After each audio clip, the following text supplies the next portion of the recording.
You know how to create awareness with demand generation and nurture them with campaigns and lead generation tactics.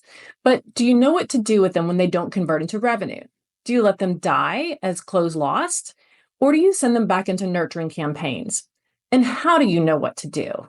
That's what Martha MacPherson and I are going to discuss on today's episode of the Marketing Phoenix podcast. We're going to discuss demand generation, and lead management, what makes them different, and how they should be working together to scale your growth. Martha, welcome to the show. Thanks, Melissa. Martha, why don't you go ahead and tell everybody just a little bit about your background, and we'll get started. Sure. Thanks so much. Thanks for having me today. I have over 20 years of sales and marketing experience in technology startups and high growth organizations. The last 10 years or so, I've been in the legal tech industry. I started out in sales and sales management and then moved over to marketing about 15 years ago. The sales experience makes me a much better marketer as I understand what sales team need, and I'm happy to be here. Thank you. Yeah, I feel the same way. I had been a paralegal first, and then I went into sales, and that's where I learned how to work with my marketing team. And that's what, projected the rest of my career. So I feel the same way. I think it's really important to have both sets of backgrounds to really understand how to align them and to have the conversation that we are today about lead management. So Right. let's get started. Let's talk a little about demand generation. So, we were going to do this interview actually a few days ago, but we got hung up on something and realized we needed to postpone. And we did a lot of research before we recorded this episode and kind of changed how we wanted to approach it. So, and we'll get to that for the audience. So hang on, we're going to get to that story. Let's talk about just the very basics, Martha. Let's start at the top. How do you define demand generation? And how does it differ from lead generation? Right. So demand generation is the umbrella strategy focused on building awareness, interest, and really most importantly, trust with your target audience over a period of time, long before they're ready to buy. It's about educating the market and shaping their perceptions and creating future demand. Lead generation is the act of capturing the contact info from the interested prospects so you can move them through the funnel. So that's really the main difference between the two. I would start up with brand recognition at top, and then demand generation, and then lead generation as part of the whole sales funnel. And you joined me, I don't know, about a year and a half ago when AI first came out. And we wanted to test out AI and how well it would write articles for us or help us with podcasts, things like that. So we talked, and we'll include a link to that video and that article in the show notes. But we talked about these different stages of growth. So why is demand generation so critical in the early stages of a legal tech company's go-to-market growth strategy? Right. So, I think that we can all agree that many legal buyers or legal tech buyers are skeptical and risk averse. So they need education and trust before engaging with a new solution. Early stage of go-to-market, nobody knows who you are. And so demand gen builds the brand awareness, brand recognition, and positions you as a credible, knowledgeable player. So let's talk about content. What kind of content goes into brand awareness and demand generation? What kind of content creates that demand? That's a great question. So on the demand side, lead with education, not your product. Focus on the real pain points that legal professionals face, that lawyers and paralegals face, which is inefficiency, risk, complexity, client pressure, and use the thought leadership to frame the conversation around problems only your product can solve.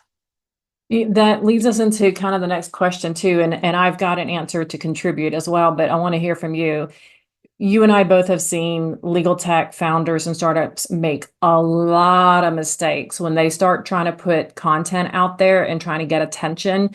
What you just mentioned about trust, that's the first thing they avoid. They go straight into sales, features and benefits, And so let's talk about that, Martha. What are some of the mistakes that legal tech founders and startups are making when trying to drive demand? And do they actually understand the funnel? Do they understand what these things mean and, you know, where they should be in order to drive revenue? Yeah, it's a great point. I think that early on, many legal tech founders, startups are, they want to lead with the product. They want to lead with their product features because that's, very important to them. It's their baby.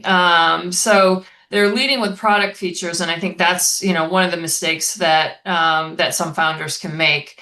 And they focus on the tool instead of what matters and what problem it solves for the buyer or for the user. So also kind of assuming the audience understands the problem.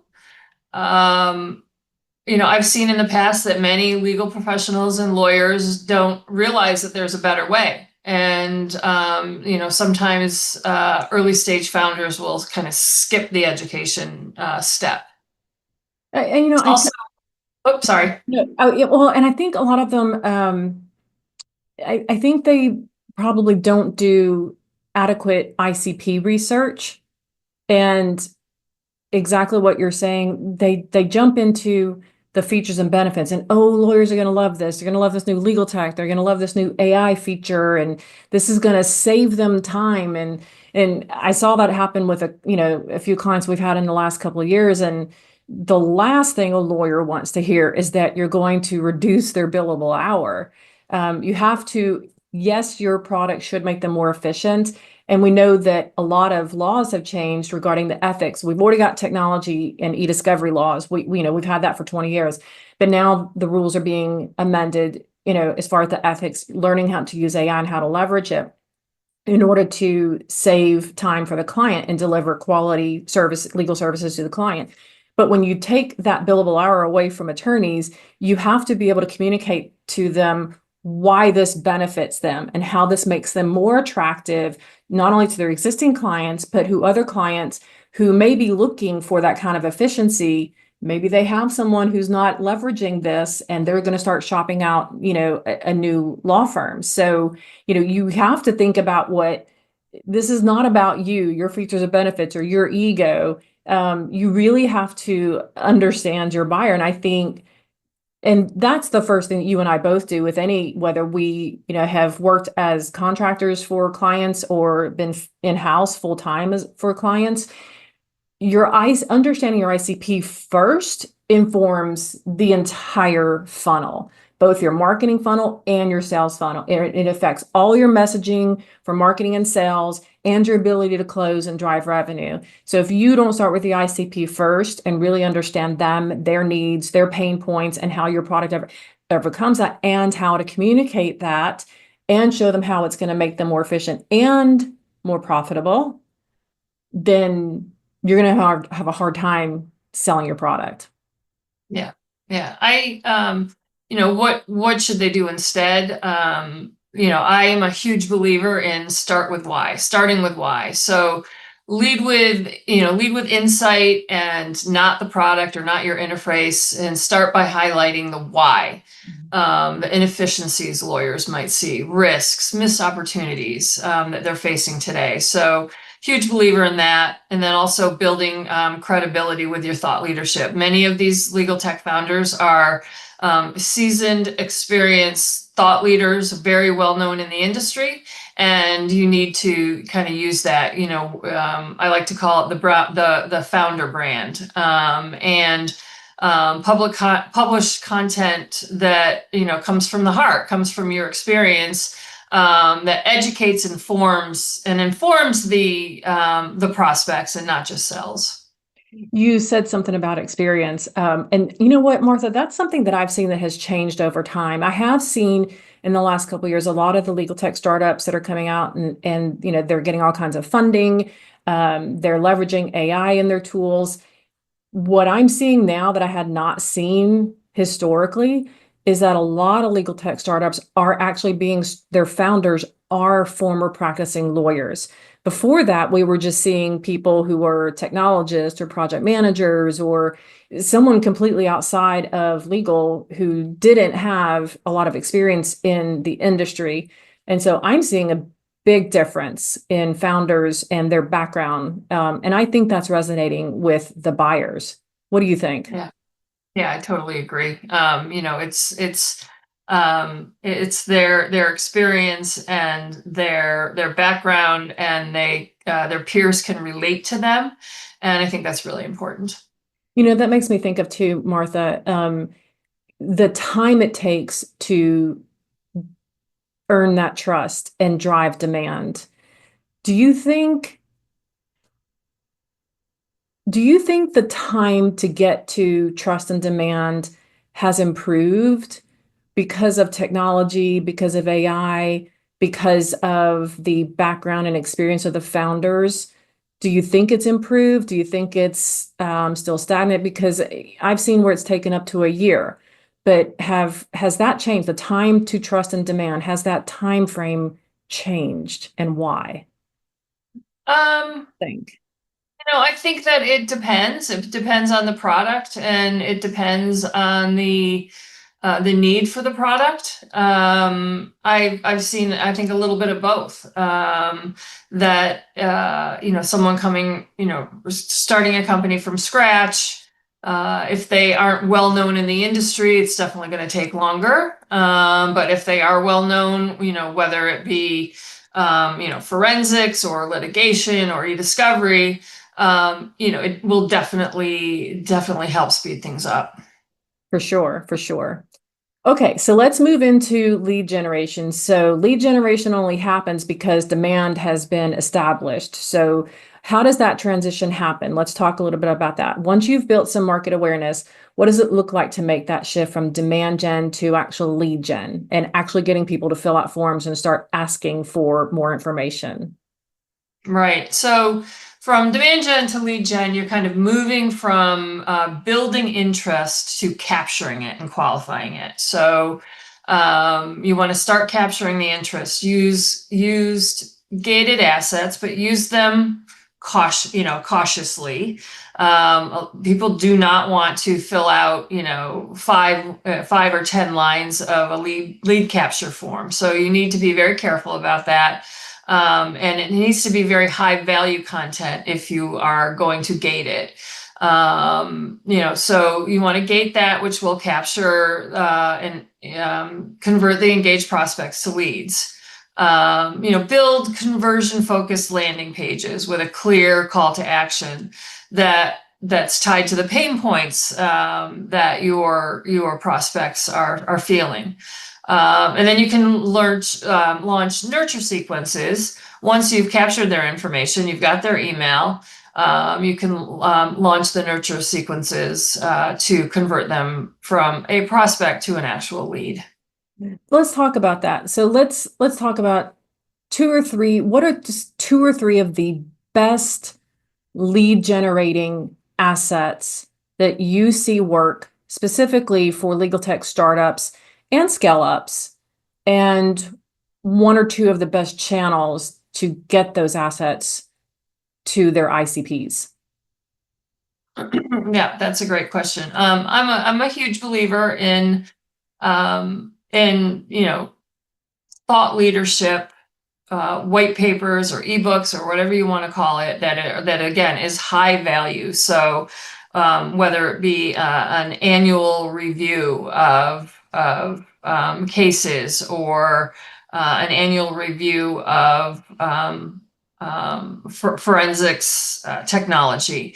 You want to make sure that it's high value so you can gate it. I also, in our industry, LinkedIn is one of the best performing channels. It really is, because whether it be organic or paid, if it's paid, you can target your ideal customer profile by title, by firm size, by interest, and it really gives you the opportunity to hone in on who you're targeting.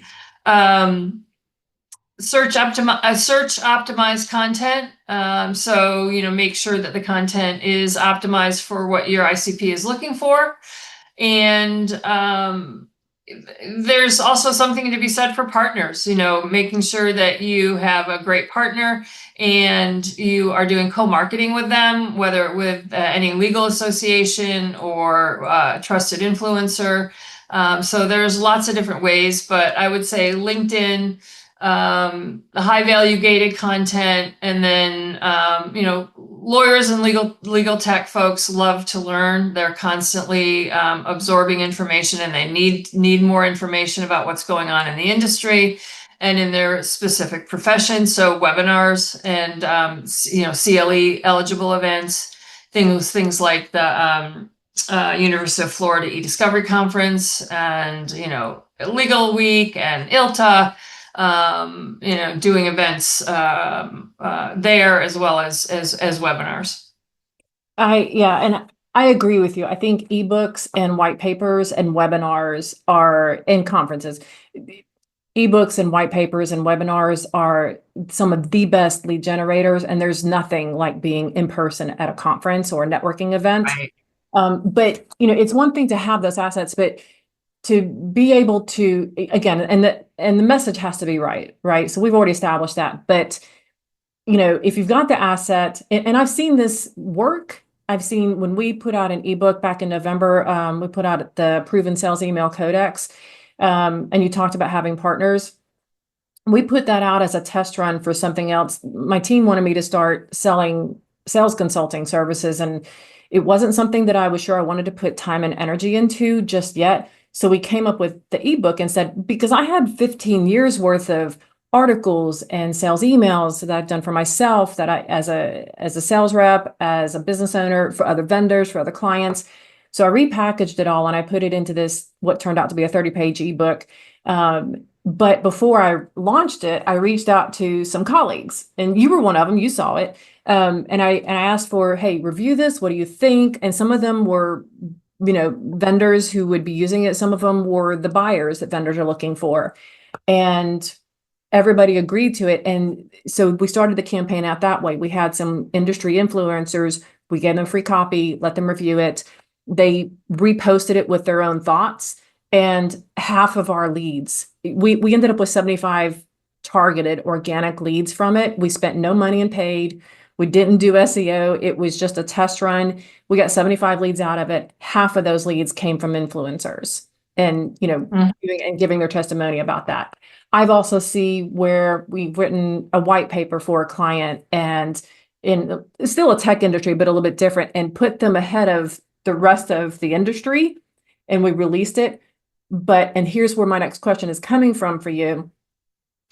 The white paper was brilliant. It was full of great information. It put our client ahead of the rest of the businesses in their industry. And it ended up being a lot of what they were talking about in conferences later that year, but it didn't produce anything. And we came to find out that the tech stack, the marketing operations wasn't set up correctly. And, it's great to have an asset that is a great lead generating asset, but the tech stack and marketing and operations is also part of this lead generation. And if it's not set up correctly, are you going to produce or are you going to not? So how do you see marketing operations? Like, how should this be set up so that it actually produces something for you and you don't lose opportunities?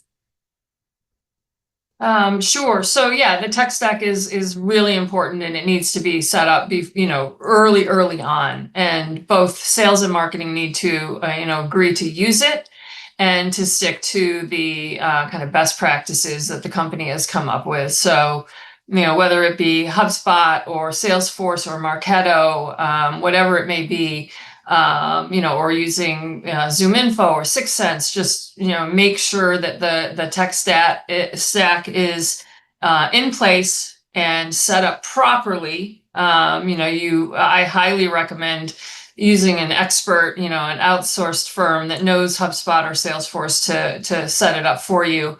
And, just make sure that's set up and that sales and marketing are in full agreement of using it. And that is going to really set you up for a success.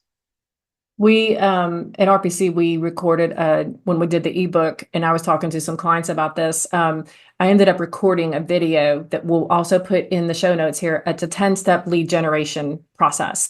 And it starts everywhere from creating the asset to putting it on the website, having the right landing page, the promotions, but then all of the follow through and making sure it's integrated with your CRM and you have automated workflows to capture that. So we'll post that too. But yeah, the tech stack and the marketing operations, I mean, you can't generate leads without having that set up correctly too. Like there's a lot that goes into lead generation. So that leads us into lead management. And so when we started this interview, we talked a little bit about how we were going to do this a few days ago, but as we were preparing and reviewing, we got hung up on something that I got hung up on. And it started a conversation that forced us to go pretty far down the rabbit hole and do additional research. And it kind of, it evolved the way that this interview went and what we wanted to talk about. And ultimately, what we landed on was a term called lead management that people may or may not be familiar with. It's probably not as widely used as demand generation and lead generation. But basically what happened is I was telling you the story of a client that we have. And a year and a half ago, I was introduced to the head of marketing for this client by the head of sales, who I had a relationship with. And they were looking for marketing resources. So we had several conversations and gave them a proposal. And ultimately, they decided they wanted to hire full-time first in-house. But we wanted to keep the relationship. So a year and a half later, we had expanded our ICPs, our service offerings, and things like that. We had grown, and they had grown too. And they had a new need. Well, we were able to meet that need. It wasn't the original need that we discussed a year and a half prior, but they had a new need and it was something we could do. So they ended up hiring us for that. And that started a conversation between you and me, because what it came down to was continuing to nurturing the leads. So you're nurturing the leads through demand generation, which is defined. That's part of the definition. It's widely known. But then if I'm nurturing them again, I've taken them all the way through the funnel, brand awareness, demand gen, lead gen, all the way through the sales process, discovery, deal closing, and negotiation, but it became a close lost. And we started the interview this way. If you lose a legitimate prospect, what do you do with that lead? Do you lose and it dies? Or do you lose and send it back into a nurturing campaign?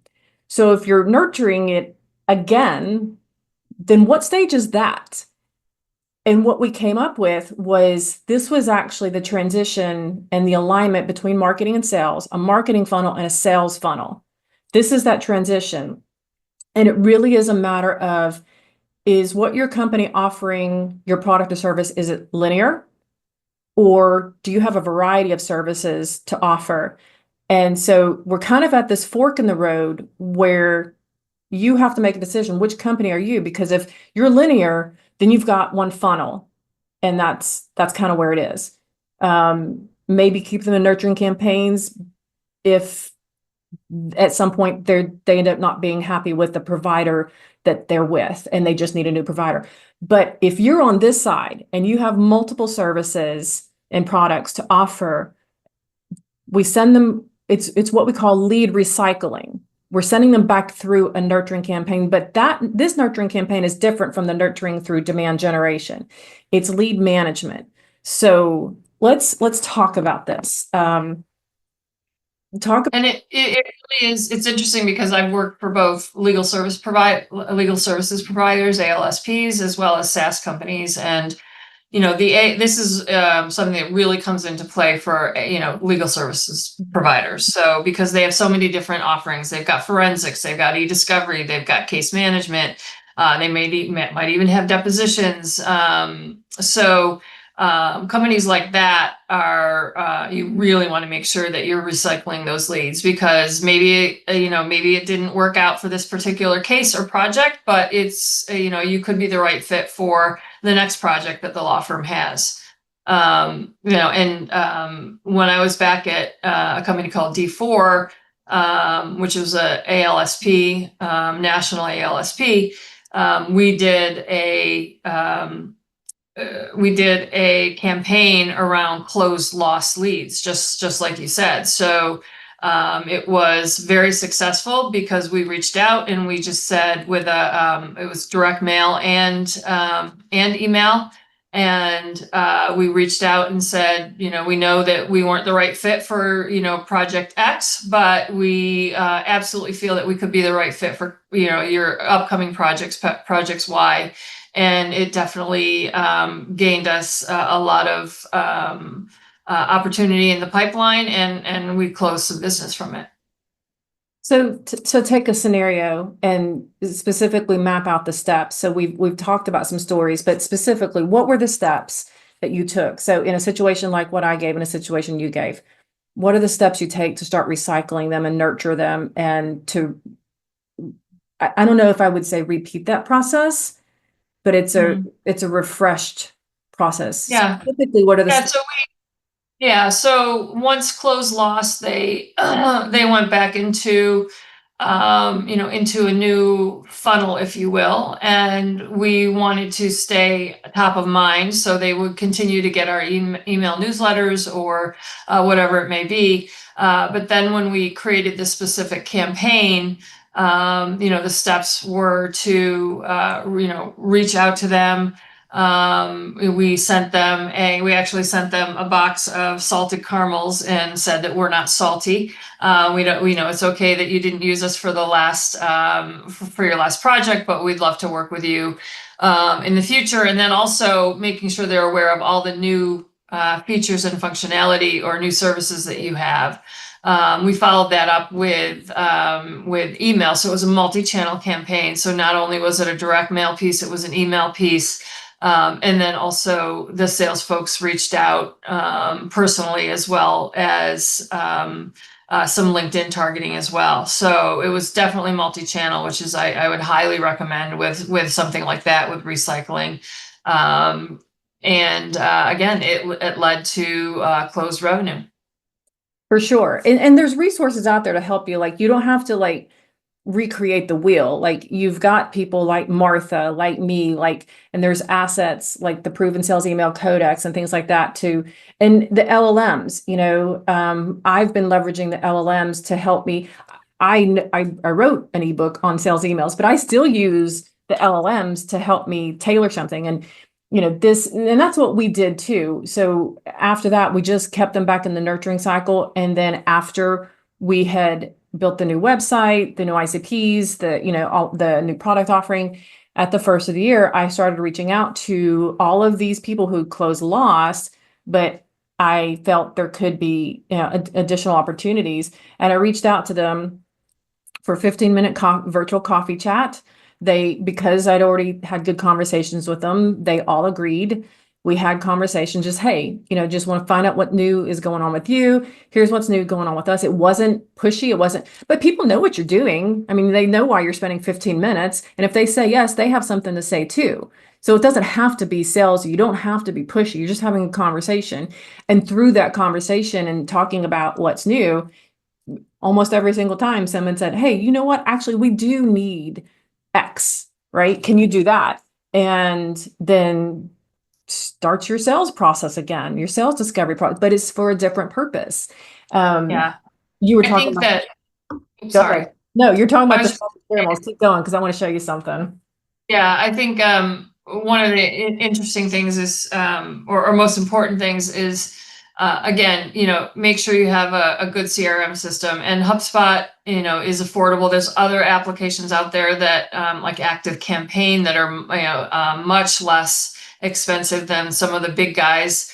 but make sure you've got a CRM system and that allows you to do lead scoring, because making sure that you have a good lead scoring model set up will also help with not only your net new leads, but also recycled as well. And then also really, really important is CRM hygiene, making sure that everything's clean and up to date, and that the information is correct, because there's nothing worse than having bad data in your CRM. Yeah, we do a CRM database cleanup once a year. And then we also recommend that to our clients. And we clean it up. We might add additional fields, which at this point we're pretty good on the modules and the fields that we have that are work for us. One of the other things I did was I have these postcards. You see it? Our greatest weakness lies in giving up. The most certain way to succeed is just try one more time. And then I would send this puzzle, Marketing Leads to Sales, and it has 12 pieces.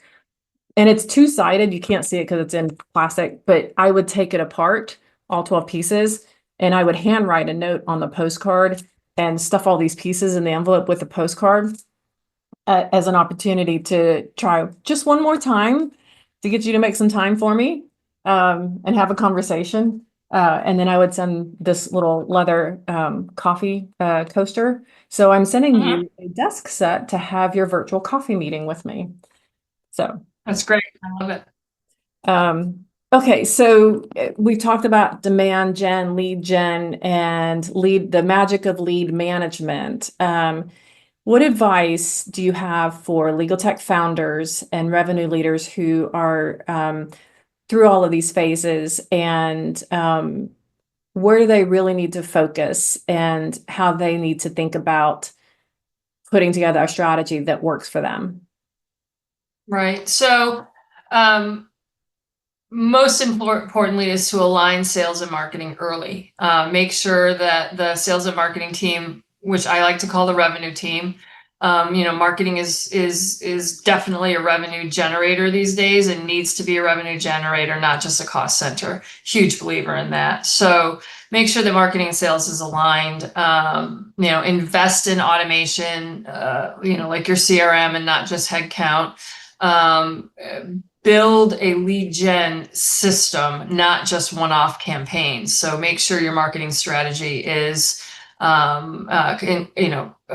includes a lead gen system, and then measure what matters. Measure everything. It's so important. Data is key, and it's important to track conversion rates and time to follow up and customer acquisition costs. All that information is really important.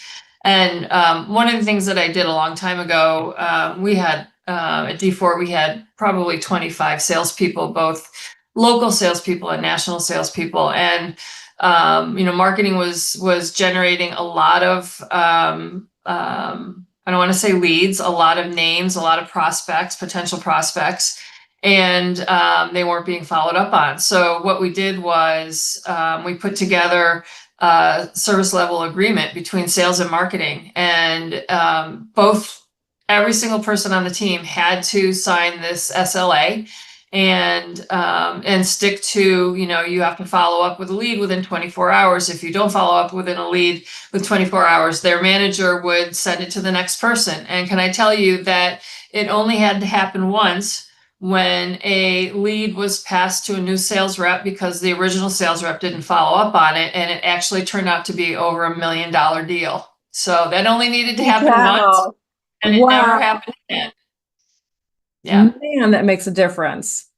Yes. That's a big difference. Huge. Yeah. Well, that's probably the perfect way to wrap this up. The key takeaway is you really need to think about lead management, and lead management needs to be part of your vocabulary, and it needs to be the overarching strategy, because demand generation and lead generation they each have their purpose within the marketing and sales funnel.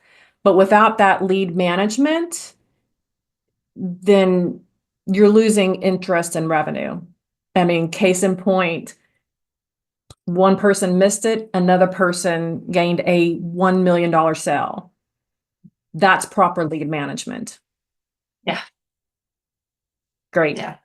Well, Martha, thank you so much for joining me. I love that we had this conversation. This is the second time you've been on my show. I've loved the work that we've done together, the articles we've written. I love the fact that we took a step back on this a few days ago and decided to dig a little bit deeper. I really enjoyed this conversation, and I thank you for challenging me. So thank you very much. Yeah, this was great. Thank you so much for spending time, and thanks for asking me to join you. For sure. All right, everybody, have a great day.